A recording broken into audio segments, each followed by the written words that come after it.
So I'm gonna pull up in my Range Rover. We gonna listen to the same songs on repeat. What even made you wanna write a book? Like, well, how did that even come about? Man, it took me like 3 years to complete it.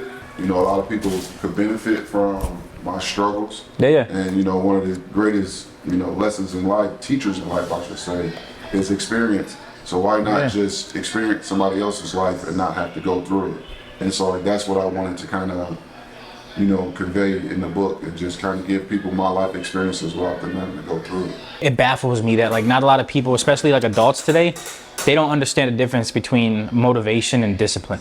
Like where we're from, we don't have a choice. Like no, we have to do this because there's no other option. You know what I'm saying? Like there's no, I don't really feel exactly. So we got to do it. Like during the process of it, what was the hardest part of like bringing it all together? The hardest part was trying to not disrespect people, trying to not hurt people by my truth, by my, well, you know, everybody nowadays got their own truth. My truth. You know how that go.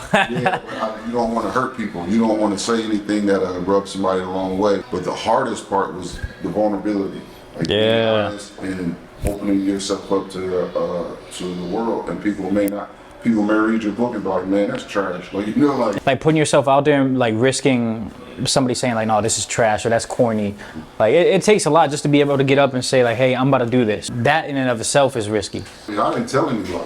Oh, for real? I wasn't telling people I'm writing a book, or I didn't want people to know, because like, you know, once you put it out there, you gotta follow through. Yeah. You gotta make it, you know, you gotta make it real. Commitment, yeah. So now that I'm older, I'm realizing that I can go further, faster. Further will help. If I ask more questions, if I reach out to people who's in that lane, they could potentially help me get to my destination a lot faster than just trying to do everything. You said that out of dot. That's love. That's exactly why we do in the series. It's like, yo, just like hearing somebody else's story, like just being open, swallowing your pride and just being receptive to somebody else. You don't know what you can gain from them. You don't know what you can learn. Like a lot of, especially like in our inner city communities, a lot of us are just like closed-minded. We're very restricted, got this barrier up, but it's like, hey, if we can come together, sky's the limit. I was closed-minded. I didn't leave Akron until I was 22. And when I left, I went to Spain. Yeah, that's culture shock. Like, you know what I'm saying? That was like, you know, when I tell people I became a man overseas, I left at 22 and I came back at 36.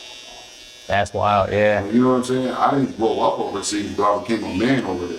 I still got a better jumper up now. They got Mitchell's ice cream.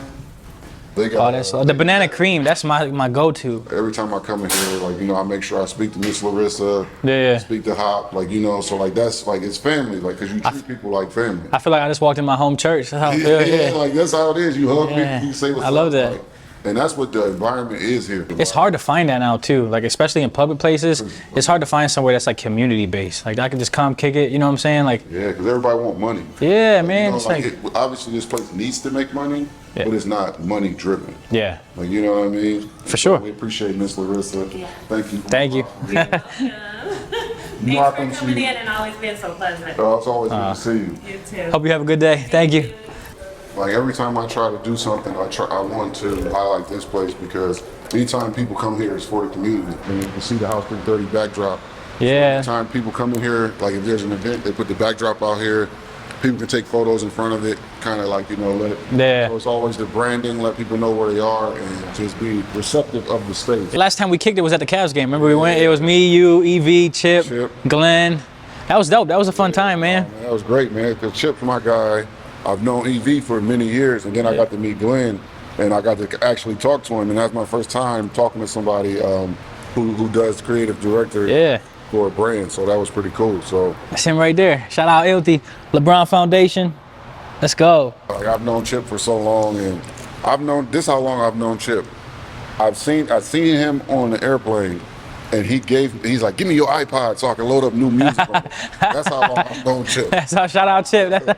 That's awesome, that's man. my guy. He loaded me up too. With like that whole group that we went with too, like everybody's so genuine. It's just a real no fake filters. Like it's hard to find that, man. It was love. It was love just to be in that space. Like, you know, the game was like kind of secondary. I was kicking it with y'all more than I was watching the game. Man, facts. And it was a good time though. Oh yeah, so I appreciate that love, man. It was oh man. It was good to be, you know, it's always good to be around genuine love. Oh yeah, man.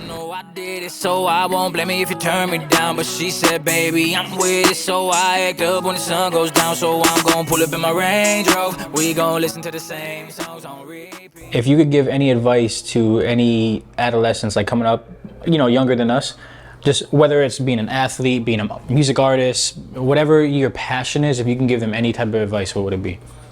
Don't let anybody outwork you, but don't work stupid. Ooh, I like that. Like, you know, so if you're an artist or if you're an athlete, find out what you need to work on and work hard on that. Like, you know, so don't just go work blindly, like, because you're not going to make progress. You're actually going to spin your tires in the mud, and then you're going to get frustrated when you're not moving anywhere. Yeah, for real. So you have to find what works, what's making you a better person, right? Like, because everybody's different. I can say work on X, Y, and Z, but it may not fit for you. It may not fit for me, right? Like, so you need to find, and how do you do that? Like, you know, like that's the next question is going to be, how do I find? You need to find accountability partners. You know, and we call them accountability partners, but it's really just a good friend who's going to be honest with you. Yeah, just keep it a buck always, right? Just like, be honest. Especially like, I mean, we've both had our share of successes. You get those people around you that just are yes men, right? It's the most annoying thing in the world. Like, I want you to check me, put me in my place, tell me I'm wrong. Just be honest, but not harsh. Exactly. You know, and that's a fine line because somebody will tell you the truth harshly. That's a difference. And somebody can lie to you gently. That's a good word, bro. That's a good word. So like, you need to find somebody who's going to tell you the truth gently. Yeah. Right? Like my friends tell me the truth gently. Like not pandering or constructive. Yeah, just constructive. Hey, man, you was tripping. Yeah. You need to do this. I don't think you should do that anymore. That shirt don't look good on you. You should probably try this shirt. Exactly. You know, just things like that. And knowing it comes from a place of love, right? And like, it's all of them. What'd you say this place was? This is the Cabaret. So this used to be a concert hall. Oh, for real? So you get old groups like Gerald Levert. Oh, classics. Things like that. Yeah. So they used to come through Akron, like say on their off nights, going from Columbus to Cleveland, and they had a night off. They would come here and perform. Nice. And so they have legendary performers come through here, and now they hold concerts, comedy shows. They wanted to keep the true essence of what this place used to be, which was a concert and buffet center. You could feel the soul as soon as you walk in here, man. Give you chills, right? Yeah, for real. But I'm glad that they were able to, kind of capture that moment. Congratulations on the new deal, man. Thanks for having me on the show. Thank you, bro. We gotta connect soon. Hell yeah, bro. Next Cavs game, maybe it's gonna be on me, man. Hey, you let me know. So I'm gon' pull up in my Range Rover. We gon' listen to the same songs on repeat, on repeat, on repeat.